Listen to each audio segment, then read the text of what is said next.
Здравствуйте, дамы и господа, меня зовут Иван Яковина. Сегодня 10 ноября, последний день моего путешествия в США. И сегодня я решил поговорить с очень серьезным человеком, одним из лучших политологов, на мой взгляд, здесь, в Вашингтоне. Зовут его Дамир Марусич. Он вообще-то происхождение хорватского, как может быть и я, потому что у меня фамилия, говорят, тоже хорватская. Но он уже очень давно живет здесь, в Вашингтоне, и работает, и поэтому разбирается в том, что сейчас происходит в США, лучше всех, ну, лучше многих, по крайней мере. Поэтому я с ним и хочу поговорить на эту тему. Разговор будет идти на английском языке, но мы потом его, точнее, я его потом переведу, и он будет на русском тоже доступен. Но сначала все-таки, наверное, будет на английском. Итак, Дамир, сейчас я вам его представлю и покажу. Вот такой вот он замечательный человек. Damir, could you please introduce yourself and tell us what is your sphere of interest and experience and specialization?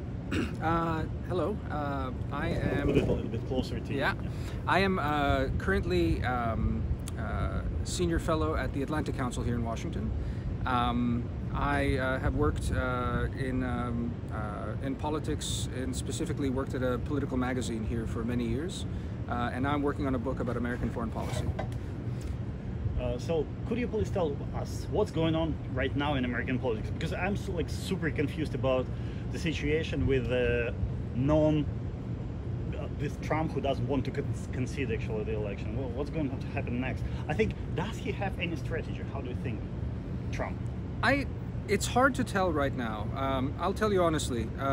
Last week, it seemed to me the fact that he has no strategy, that more that he doesn't have a strategy, that his party has no strategy, it seemed to me obvious that as a result, they would need to figure out a way to just stop this, maybe not in a very happy way, not in a very polite way, to end the elections and move on politically. It's been perhaps expected that Trump would never openly concede, but what has been surprising in the last few days is that more and more people in his party are refusing to concede the elections. And it's troubling, and honestly, it hasn't really happened like this in the United States before, so in many ways this is completely new territory. But why do you say that his party and him? Do you kind of unite them together? Because for me, it seemed to be like separately. Like Trump is separate from he was separate from his party. Does he like the one with his party now? That's the biggest question, I would say. It's the right question to ask. One of the stories of the last 4 years, of ever since Trump has become elected, is that he has become the sole driver of enthusiasm in his party. Trump voters have, Republican voters have become Trump voters more than anything else. And many people in the Republican Party have come to understand this. And as a result, this is how they're making political decisions now. My calculus was that, and one thing, if you look at how the elections worked, is in many ways, senators and representatives in Congress in general, they did better than Trump. So there was an opportunity for in the elections that just passed electorally. They won more votes, and even though it looks like the president lost very solidly, his party picked up seats in the House, and looks like they may hold the Senate as well, which is a big deal. So that looked like an opportunity, in fact, as you say, for the distance between the party and Trump to open up. The last few days, what we've been watching, when the party is now doubling down on Trump's line that this election was somehow unfair, compromised, shows to a certain extent that the party is not free and can't afford, or feels that it can't afford to get rid of Trump. And what that means is actually very scary, I think, because I don't know what the end game is for the Republicans at this point, what their strategy is after. You mean the strategy of the Republican Party, not Trump? Correct. Trump's strategy, from what we can tell, is he wants to contest these to take it to court. He is within his rights to do that. It costs money. He has to pay lawyers. He has to pay for recounts. And that's all perfectly fine. by the look of these things, it seems like a completely losing argument. There's no evidence of fraud. So partly it's spectacle. He gets to go to court and then scream about the courts being unfair to him. But there's no evidence of this. Most of the court cases may not even get a hearing in court at this point. So again, that's even more reason to wonder what the Republicans think they're going to do when all of this happens. The optimistic strategy is to say, well, we let the system work, and every vote was counted, and we lose, and then accept it as a party. Trump will never accept it. He'll have these conspiracy theories as a person. But the question is, how do you govern after this, as far as I can tell? You mean for a question for Biden and his administration? A question, well, Biden is going to govern as best he can with a popular support, very broad popular support for what he's done. What I don't understand is how Republicans plan to govern alongside, or what they plan to do in opposition. Again, the results of this election that just passed were very interesting. Biden did not get a broad mandate because he could not take Congress. So insofar as one talks about voters and a voting public having a say to about what they want, one could say that they wanted Trump removed, but we're not buying into the full Biden political program. And so there's a role there for Republicans to basically act as a moderating force against all Democratic Party wishes and policy. But what's troubling about this is that it may be that Republicans have calculated that they want to just have a completely obstructionist role for the next 4 years. You mean to delegitimize Biden completely? Like don't work at all in Senate or what? And that is really bad. Is it possible at all? Like, I mean, what would Republican voters tell about their representatives if they wouldn't show up at Senate, for example? It's not that they wouldn't show up at the Senate. You're not going to have a boycott like you're having in these other, contested, nasty elections. I mean, I'm from the Balkans originally, and this idea that the opposition boycotts Parliament is now very popular, and that's not what you're going to see here, because they don't need to boycott. In fact, it looks like they will control the majority in the Senate and not the majority in the House, but enough. They would have gotten some seats. So they don't have to show up. They can just block and refuse to do anything. And it's such aggressive politics. Again, it's not that there's no precedent for this. Mitch McConnell, the head of the Senate, did this to Obama to a large extent. But what would be new in this point is that the argument is one of complete lack of legitimacy of the elections. And this kind of obstructionism, this kind of nihilist politics, coupled with the argument that the presidency is not legitimate, is, again, new and pretty scary, I would say.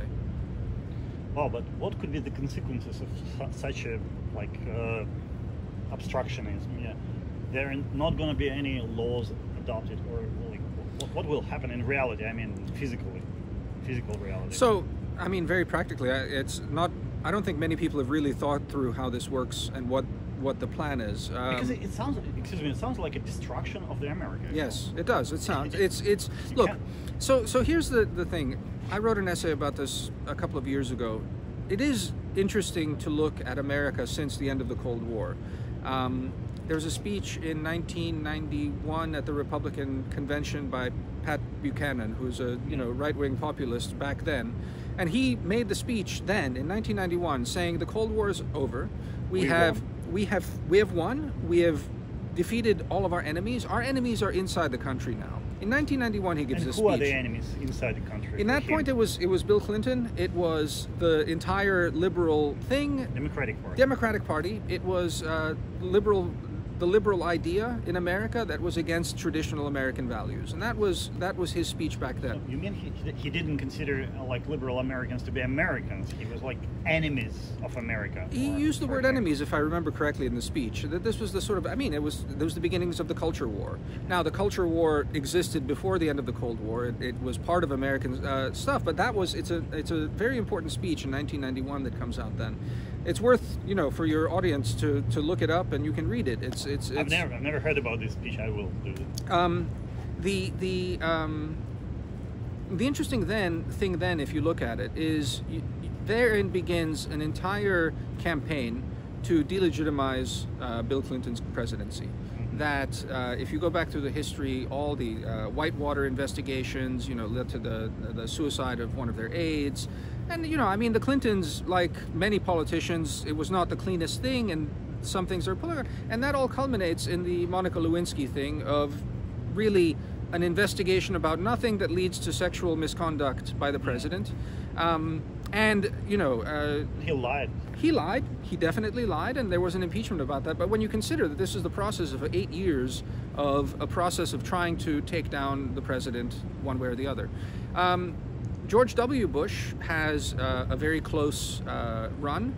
But he had an original sin, let's say, like he lost the election, to Al Gore. Exactly. And again, with legal maneuvers, this happens. Another, I think, blow to the legitimacy of the system. Barack Obama ends up not having any kind of political scandals. He's one of the, I think, certainly in my lifetime, the cleanest president that's served. And who but Donald Trump comes up with this entire birth conspiracy thing. That's not why Trump won, but he did win. The man that questioned the legitimacy won. And then I think by that point, after that history since the Cold War, you finally have, I think, Democrats flipping now to a level of kind of counter-conspiracy, which I think that the Russia stuff, while clearly Trump was... He was helped. He was helped? No, I'm not saying the Russians didn't do it.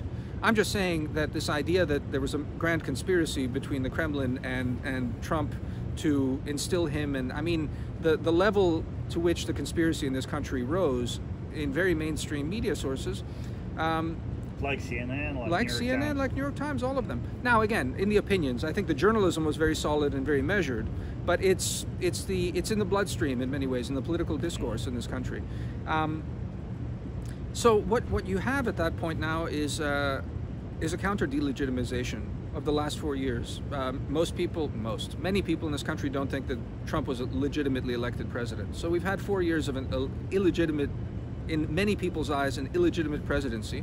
And now it's in that context, of that longer context, that you should view what's happening now. In some ways, it's more of the same. It's more delegitimizing talk, but it's more. It's more, and at a new level, I think. Is it like culmination, or it's beginning of a new level of delegitimization? Or like, hard to tell. I mean, both perhaps, yeah. How dangerous it is from your point of view? I still think that the self-interest of politicians ought to lead them to, because again, I personally don't see a way out of this, because there has been no fraud, any visible fraud, any fraud that would have flipped the election away from Trump. I don't see how they can even come up with a story to prove that something was stolen. So my guarded optimism that this will still work out on the other end is that I can't see a way out for Republicans apart from just crazy conspiracy theories.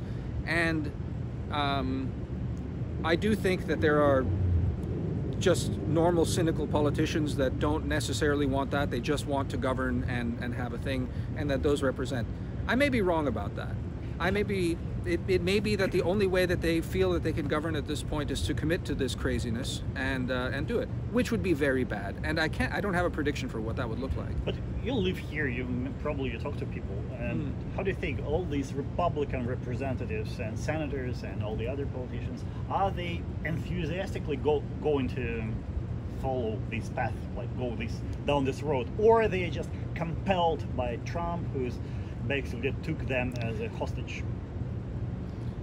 Do they want to go down this road, or they have to? Anecdotally, I think I would say that most Republican politicians would like to be rid of Trump as a person, and I would say that cynically they have seen how to speak to Trump's voters, and that they can do this. I don't think that the majority of them are more than just cynical politicians in that sense. That said, cynicism, if taken to its logical extremes, you find yourself in a very bad place if you follow your cynicism all the way. And the question is, again, it comes back to your first question when we started the discussion, Trump and the party. Is there something? Over the last 4 years, I think when you talk to Republican politicians and their staffers, they understand what their voters want, and their voters are very energized by Trump. And the scary calculus, perhaps, and the scary cynical calculus now today is perhaps the realization that to speak to the voters, they have to hold on to Trump, which is very bad. So they depend, their political careers, their future as a political party depends on Trump. So basically he can manipulate them.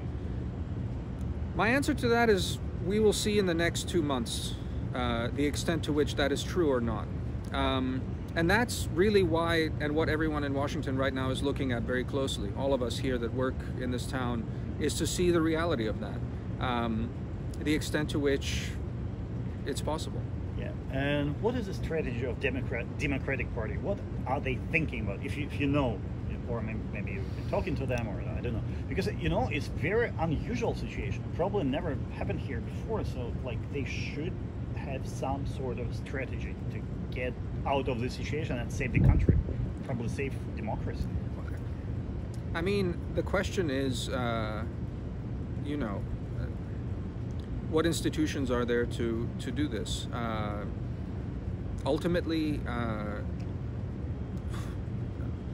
okay, one thing, potentially, one way out possibly for this is if they run on this and are able to take the Senate in the runoffs. I don't know if your viewers know, in Georgia, there's 2 elections that haven't been decided yet. Yeah. They're both for Republican senators. If those flip to Democrats then control the Senate. In many ways, that would be an important thing, perhaps strategically. It's possible to start a new impeachment process. At this point, I mean, well, hold on, let's back up a little bit more. The other thing to say before you even start the impeachment process, technically, because of these legal challenges, Biden has not been, officially, he's just been proclaimed by watchers and media that he has an insurmountable lead at this point. Obviously, it can't be officially done until basically all the challenges, every vote is counted, and all the challenges, the legal challenges and the recounts. Oh, really? So they cannot proclaim he as a president-elect before the legal challenges are over? Partly that's the nastiness of the situation we find ourselves in that Republicans obstructing right now are technically within their grounds to do it.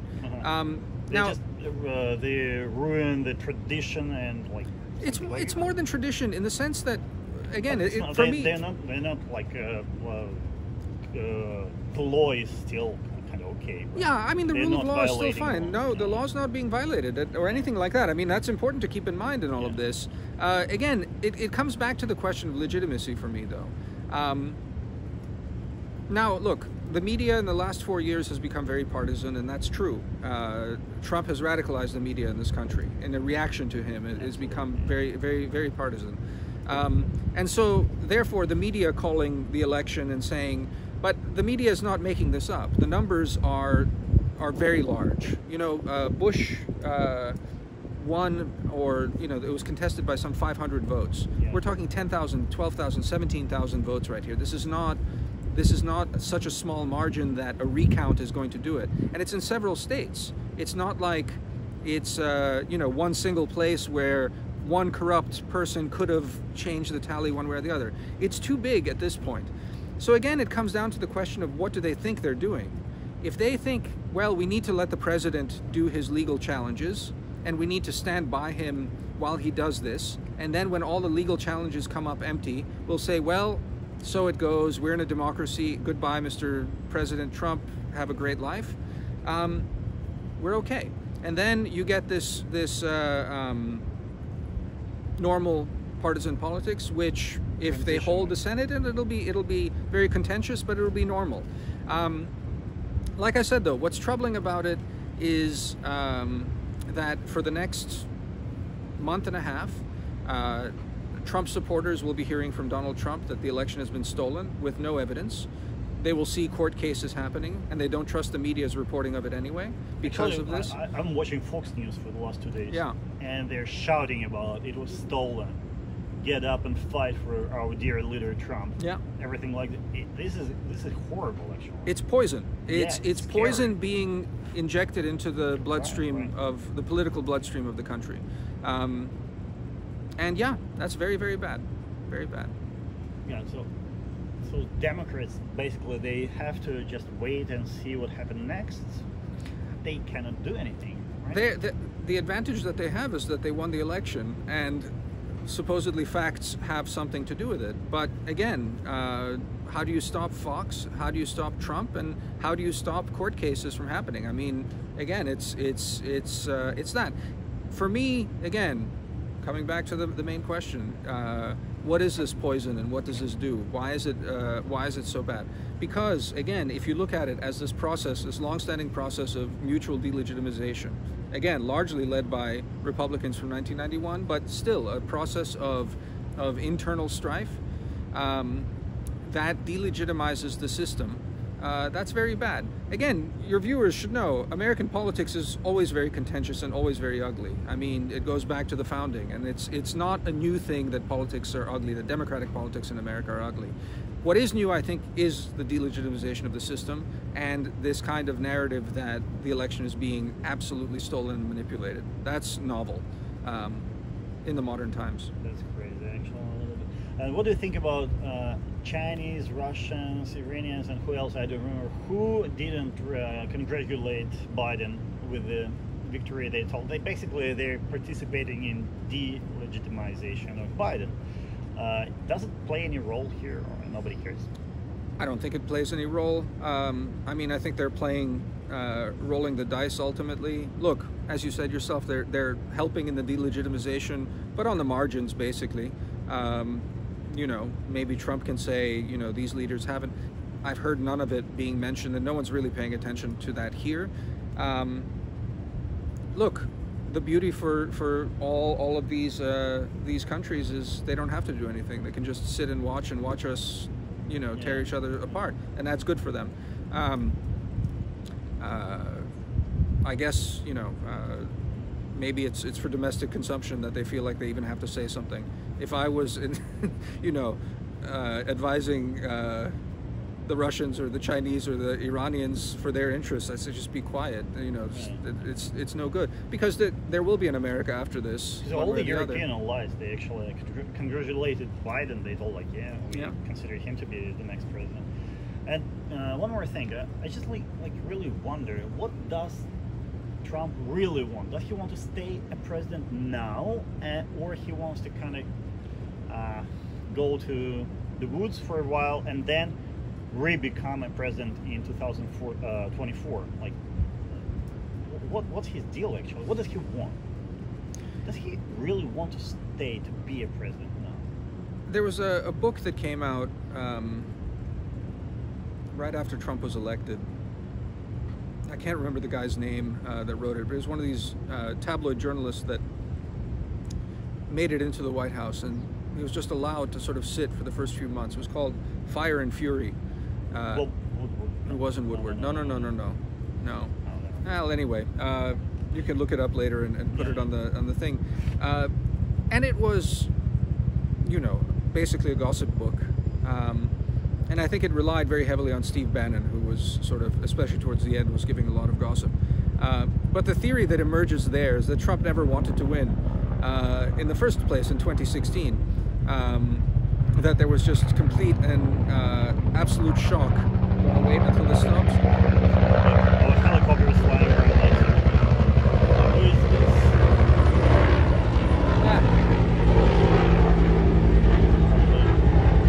Prison helicopter flying. Not a police helicopter, not a military helicopter, but for whatever reason, a lot of helicopters. That one's might be military. Oh God, there are like tons of helicopters flying around. That one's military. A military helicopter. Yeah. I can't even show it here. Это военный вертолет. Okay.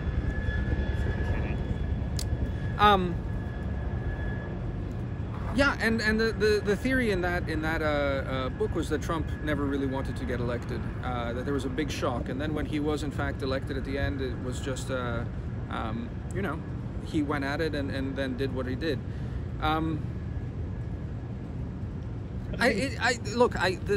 Again, the theory behind that book was that he ultimately wanted to lose honorably in order to then have a very profitable career doing right-wing media, which was, he saw the opportunity there. He saw it because of the popularity of the rallies and really saw something he could do there.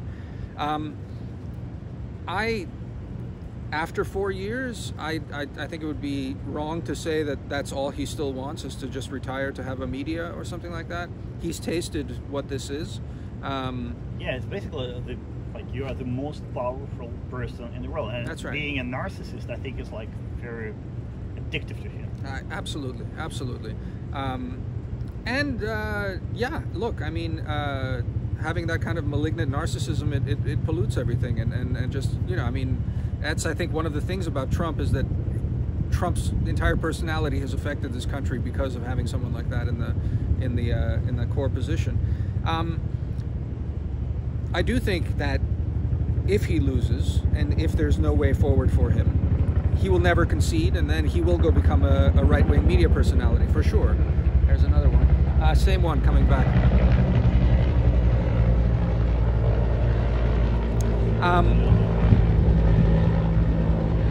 And so I think that's what you'll have in the end of this is, because I don't see a way for Trump to make it through, to have somehow to stay president after this. So he cannot. I don't see it. I mean, again, in what way? He doesn't. Here's the other part. I don't know what way, but you know, obviously he wants to stay, and yeah. A lot of people in his party, they want him to stay. So I'm not sure about that. Probably they see some chances for him. Again, maybe I guess this is to answer your question more forthrightly. I'm not sure that they do. I think that they're worried that they can't help but keep him, but I don't think they want him to stay. Simply because it's... You mean the establishment of the party? Establishment of the party. I don't think that they do. I really don't think that they do. It's that they perhaps don't feel like they have a choice at this point. There are very few, still, even after 4 years, Republicans in the party that sort of came up under Trump and feel like they are part of sort of Trump's movement. You know, these are all people from before that are adapting to the party that has changed and the voters that have changed. All those people who won the election and like, became representatives in the House. There's like one or two, I think, that came up in the QAnon thing. Not so many. Yeah, no. It's not like that. And what's it called? Look, again, Republican politics has, since 2008, taken on a very populist edge. It's when John McCain had Sarah Palin run as well. You know, I mean, that was I remember, yeah. That was the first sort of moment of this sort of stuff. And then, you know, the Tea Party and all of these things. It's all part of a broader trend, and there are Tea Party Republicans, but Trumpism is something new, something even further than that. Yeah, and what went wrong? You, as a political scientist, can you explain me what went wrong in America? Why these populist movements in the right and in the left, by the way, as well, they're so strong now? Where this Trumpism came from? Like, why it happens actually? Well, I mean, Vanya, I'll just say that on that, to me, that's the one question Americans ask themselves a lot. My answer is always, it's bigger than that. It's very clearly bigger than that. Because it's happening all across Europe as well, or at least it was. And the systems are adapting to some kind of new reality. Here's another one. That's the military one that's coming back now.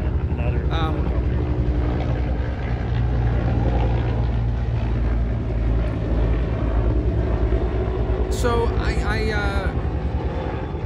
in many ways, I think it's something more broadly that's happening across democracies in the West, and partly it's my frustration as someone who follows politics and sort of tries to analyze these things. is that I do think that this idea of foreign influence and authoritarian influence into democratic politics misses something important, or at least like takes our eye off of what is this that's happening. There was a huge desire to prove that Brexit was influenced and decisively influenced by Russian information operations, but not decisively. Just like this election was influenced, but not decisively. And it's this desire to say everything's fine except there's this external thing that's causing this and disrupting our politics. When, to me, the reality is there's something going on broadly in Western democratic politics that authoritarian regimes, of course, are going to take advantage of, because it would be irresponsible not to when you have an opportunity like that. And so they're doing what they're doing. This is not to say that we should ignore attempts to influence and you know, play these dirty games. Obviously, this is a part of what politics needs to be, and foreign policy needs to discourage this kind of behavior. But as long as we're thinking that this is an external problem and that everything is fine, it's very, very wrong. What has gone wrong? What is your best guess? Again, it's questions about very broadly about globalization, the globalized economy, and certain senses of identity. I think that have been creating a reaction, I think, over a longer bit of time. So people feel that somebody's stealing their jobs and their identities, something like that. Something like that. I think very broadly one would say that goodness, another one. What the hell is going on? What's the trying to do?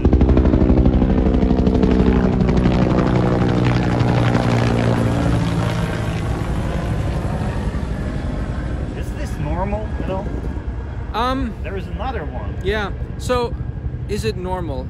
I mean the helicopter. No. Yeah. Is it normal? It's been normal for the last few months, honestly. Ever since the protests and things like that, there have been a lot more helicopters flying over this downtown DC area, and especially over my home here in downtown.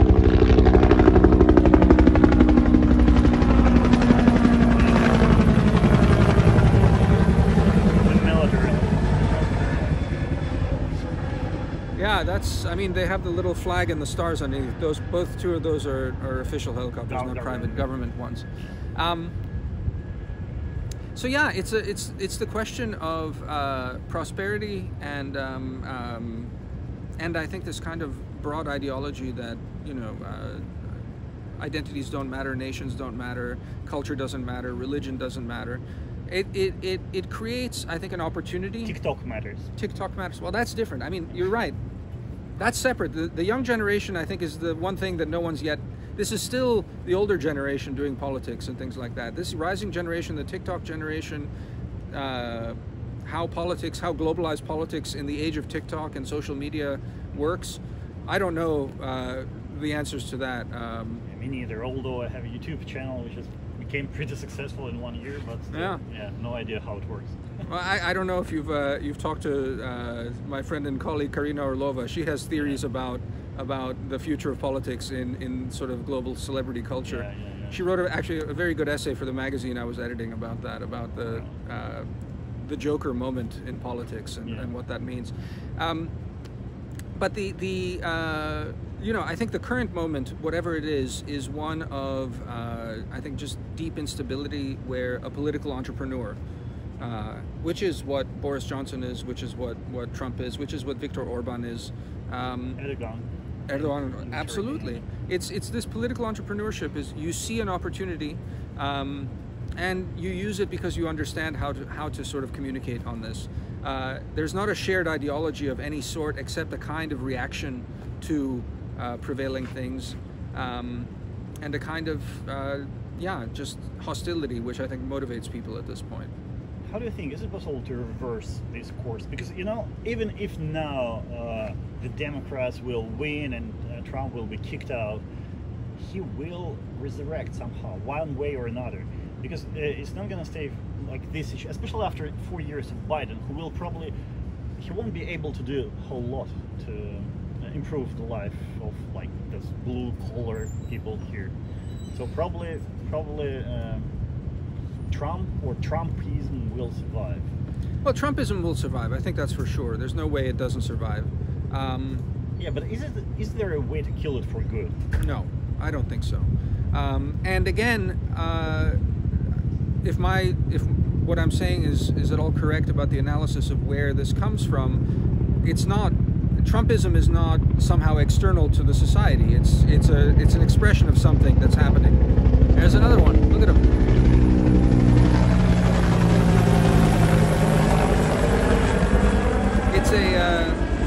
I think it's a legitimate expression of something that's happening. So you can't kill it. You can only try and build a healthy politics that tries to address some of the things.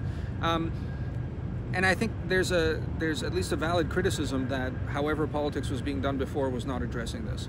I'll go further. I don't think Bidenism by itself has the answers to address some of these things.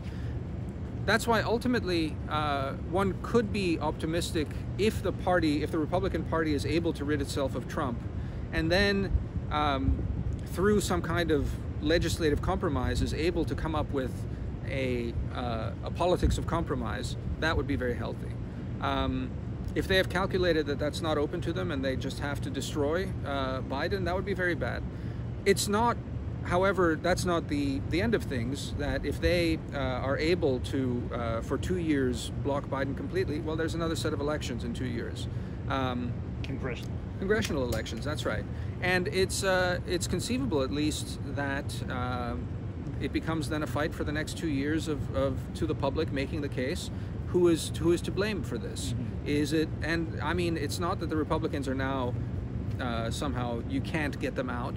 It's not like the people that may have voted for Republicans or Trump this time around are so convinced that it's impossible.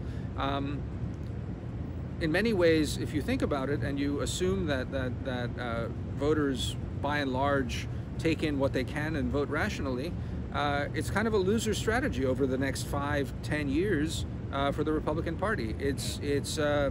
But they can do a lot of damage in that period, and that's, I think, something to be worried about. Depressing. Oh, by the way, what is your most pessimistic and most optimistic scenario for the next, let's say, 3 months? Most optimistic scenario is within the next for the week, United States, obviously. For the United States, for the next 1 week or two, Trump, all his court cases are resolved, and senior Republican. Well, nothing will happen. I'm fairly certain of that. But again, we'll see. But okay, assuming nothing happens, senior Republican politicians start saying, "Okay, we've gone through the courts," and and start grudgingly sort of assuming that this will happen. Trump never concedes, but goes off to Florida to finish out his presidency over there. And then the transition starts happening. That his administration starts preparing the technical process of transition. We have then, again, to hold on to my optimism, you have the runoffs in Georgia and the Republicans win, and you have divided government for the next 4 years. I think that would be optimistic. More pessimistic would be that, in fact, Trump and the entire party calculate that they cannot concede, and they're very public and vocal about it, as you're saying in Fox News and the rest of this. They keep pumping this poison into the system. This goes through the Georgia special elections in early January and persists into inauguration. My unknown on that is, once Biden is officially declared by the voting bodies and after all the court cases are done to be president, how does the transition happen? I think that the existing bureaucracy at that point, when it has statutes that dictate that Trump has lost officially and this guy is, I think that the bureaucracy at that point starts doing the transition despite what Trump hopes to do. It can be messy because Trump loyalists can not cooperate, so you have a Biden presidency coming in less than prepared and in a bad footing as things happen. Yeah, but at least he was a vice president, so he knows. He knows, but it's a huge bureaucracy. I mean, you shouldn't underestimate how massive the bureaucracy is in the United States. Tens and tens of thousands. It's huge. And so a lot of it's permanent, but to staff it and to be able to get control of it, and it's a very difficult process, even in the best of times, the transition. So there's that, and then you have, as I was saying earlier, the worst case scenario is this maximalist obstruction. What can the Senate do if they're willing to obstruct? They can refuse to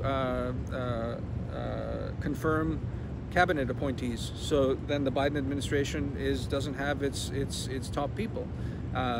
They can play that game, which would be, again, very, very bad. You can't have a Secretary of State. You can't have all the cabinet positions can remain unfilled at that point. CIA, yeah, sure. Basically everybody. Basically everybody. Now, again, a lot of these places work and operate very. There's a permanent bureaucracy in all of these places. It's not like it stops operating then, but it makes it very difficult for an incoming administration to do this. And again, unprecedented. It could happen. That's absolutely, in my mind, the worst case scenario, and what the negative obstructionism looks like. So, and the last question to you, you probably heard about Mark Esper, yeah, the Minister of Defense being fired recently, yesterday, it seems to me. Yeah. What does it tell you about, why he was, and does it have any bigger consequences than just for his own personal life? Because it's kind of very strange moment to kick out the Minister of Defense. So we've heard the rumors that it's completely irrational. That in the sense that Trump hasn't liked him for a very long time, and that his advisors said that he needs to not do it before the election because it would be very bad for his chances for the election. So Trump saying, "Okay, I'll wait," and now the election happened. He's like, "I don't like him. I'm getting rid of him." I don't imagine that it has bigger consequences than that. I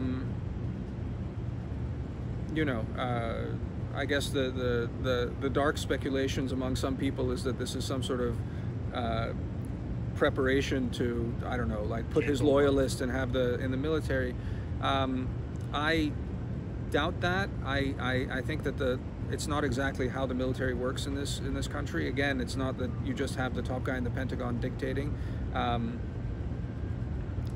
It's damaging if somehow his loyalist starts doing something like that, and it's most damaging to civil-military relations, which are the bedrock of sort of American military culture.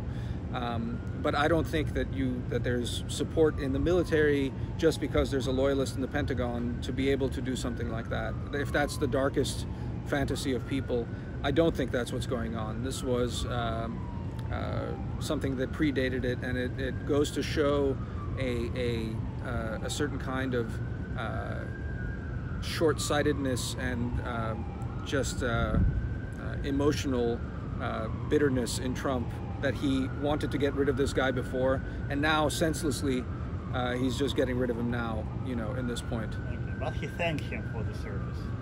It's nice. But, yeah. Unlike others that have had the same fate. Okay, thank you very much. And I'll finish in Russian.